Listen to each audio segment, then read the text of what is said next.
செப்டோவில் தான் இன்றைக்கி வந்து பார்த்திங்கன்னா பச்சை மிளகா ஆர்டர் பண்ணிட்டுருந்தேன். அது கூடவே வந்துட்டு ஒரு மஷ்ரூம் மாதிரி மஷ்ரூம் இல்லை மேகி மாதிரி அதிலே ஒன்று அதான் ஹஸ்பண்டுக்கு பிடிக்கும். ஸோ அவங்க வந்து இன்றைக்கி நைட் டியூட்டி போயிட்டு வந்ததுனால ஸோ போய் கடையில் வாங்கிட்டு வர முடியல.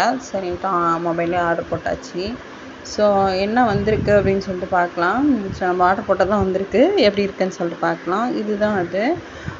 ரொம்ப ஸ்மூத்தியாக அண்ட் சாஃப்டியாக இருக்கும் இது சாப்பிடவே. ஸோ இது வந்து ஹஸ்பண்டுக்கு ரொம்ப பிடிக்கும். அவங்க தான் எனக்கு சாப்பிட்றது போல் இருக்குது அப்படின்னு சொல்லிட்டு ஆர்டர் பண்ணாங்க.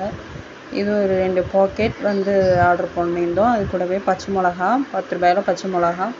நம்ம சந்தையில் என்ன ரேட்டுக்கு வாங்குகிறோமோ அதே ரேட்டுக்கே வந்து கிடைக்குது. அதை விடவே குவாலிட்டியாகவே இருக்குது.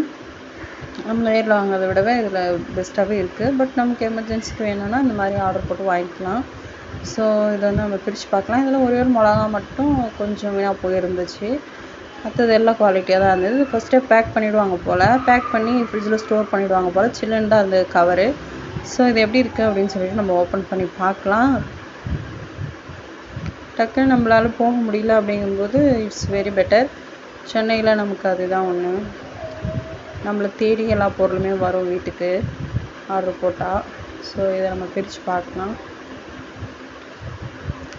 இது நம்ம ஃபர்ஸ்ட் டைம் இப்போ தான் நம்ம இந்த மாதிரி ஆர்டர் பண்ணுறது. இது ஆர்டர் பண்ணும்போதே பார்த்திங்கன்னா இன்னும் 40 rupees என்னமோ கிளைம் ஆகிருந்தது அப்படின்னு சொன்னாங்க ஹஸ்பண்ட். இந்த ஒரு மிளகா மட்டும் கொஞ்சம் கெட்டு போயிருந்தது. இது இயல்பு தானே, நேச்சுரலில். ஸோ அதனால் இது மட்டும் 2 எடுத்து வச்சுட்டு பாக்கி எல்லாத்தையும் யூஸ் பண்ணியாச்சு.